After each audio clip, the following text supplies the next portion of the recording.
Stop mencari uang, stop untuk menjadi produktif di era sekarang ini, semuanya sudah berakhir. Setidaknya ini adalah quote yang kontroversial yang saya tonton di kanal YouTube-nya TechLead. Patrick Hsu, dia seorang Jepang, 43 tahun, dia mantan programmer Google. Dia mengatakan bahwa semuanya sudah berakhir di era sekarang untuk mencari uang, untuk menjadi produktif.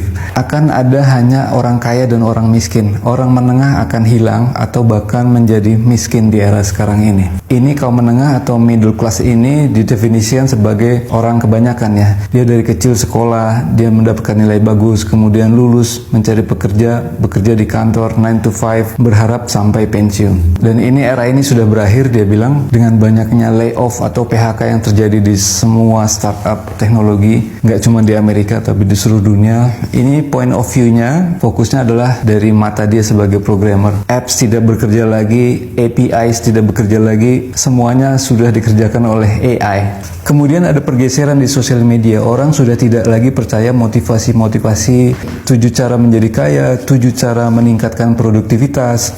Orang hanya ingin melihat sekarang kesuksesan. Mereka pengen lihat Lamborghini, mereka pengen lihat rumah mewah, mereka pengen lihat traveling dengan yacht. Dan itu semua yang ingin orang lihat di sosial media saat ini. Mereka tidak tertarik lagi bagaimana mencari uang. Mereka hanya ingin melihat bagaimana cara menikmati hidup dengan uang yang dimiliki. Dan itu adalah 3 level di atas dari cara mencari uang. Yang pertama adalah mencari uangnya. Yang kedua adalah mendapatkan hal-hal tersebut yang bisa membuat vibe positif. Yang ketiga adalah memiliki waktu yang banyak untuk menikmati hal-hal tersebut. Dan ini juga terjadi pergeseran di cara orang bekerja. Orang tidak mau lagi bekerja 9 to 5. Sekarang perusahaan lebih suka outsourcing, lebih suka work from home, lebih suka kontrak. Tidak ada lagi sampai puluhan tahun seperti dulu sampai pensiun. Dan dia menganalogikan situasi sekarang ini seperti kapal Titanic yang sedang tenggelam. Bagaimanapun kerasnya kita, bersusah payahnya kita mencegah agar Titanic tidak tenggelam, tetap kapal itu akan tenggelam. Itu yang terjadi di semua negara sekarang, dia bilang. Satu-satunya cara adalah ya kita menyelamatkan diri. Kita memakai sekoci-sekoci kecil, perahu-perahu kecil untuk keluar dari kapal Titanic. Dan ini menarik buat saya karena walaupun pahit, apa yang dia katakan itu benar. Sekeras-kerasnya apapun kita bekerja sekarang, dihargainya sangat kecil dan hampir mustahil untuk lompat dari kemiskinan ke kemakmuran atau kaya. Itu yang terjadi sekarang. Tidak peduli berapa tahun kalian bekerja di satu perusahaan, akan sulit untuk loncat ke situasi kaya, dia bilang. Peluangnya sudah tidak ada saat ini. Begitupun sebagai wirausaha atau pengusaha, akan sulit berkompetisi dengan startup yang memiliki AI, dia bilang. Sangat tidak mungkin individu-individu untuk menyaingi perusahaan-perusahaan besar seperti startup AI, karena modalnya yang digunakan adalah sangat besar, data yang digunakan sangat besar, dan tidak mungkin dimiliki oleh individu-individu.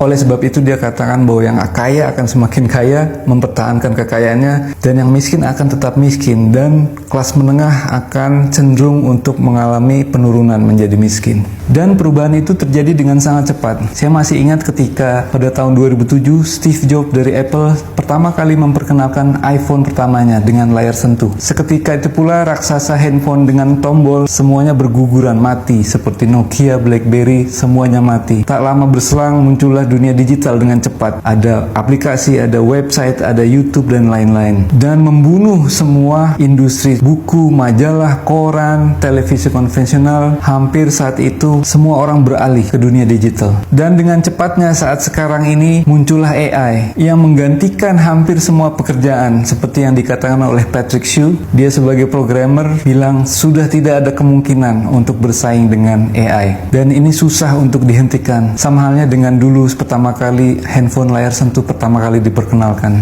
Dan dari menonton video ini ada beberapa hal positif yang saya ambil. Walaupun ini videonya sangat terdengar depresif ya, tapi tetap ada poin-poin yang menarik buat saya. Bahwa hidup itu ada kalanya tidak apa-apa untuk tidak melakukan apapun.